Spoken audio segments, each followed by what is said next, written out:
1,000 years later. Hello mga idol, welcome back to my channel, at kung bago ka pa lang dito ikaw ay aking inaanyayahan na mag-subscribe, at pakiclick mo na rin ang bell icon para lagi kang nauuna sa mga bagong update at sa mga videong ina-upload ko. Balikan naman natin ang mga bagong update sa FPJ Batang Quiapo. Dumating ang napakaming bisita sa kasal ni Ramon, kabilang na sila ang Kong. Dumating din sa kasal ang best friend ni Makang na si Hill. Habang kinakasal si Makang, pinapahirapan naman si Tanggol ng mga pulis sa kulungan. Sobrang pahirap ang ginawa kay Tanggol, kinuryente siya at binugbog.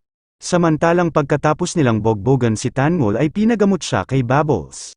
Samantalang ginawa naman si Tanggol na hitman ng mga pulis, at nagkita sila Makang at Tanggol, at nagkaharap na rin ang mag-amang Ramon at Tanggol. Dahil sa galit ni Ramon kay David, pinatay niya si David, samantalang nahuli naman ni Tess si Rigor sa bahay ni Lena.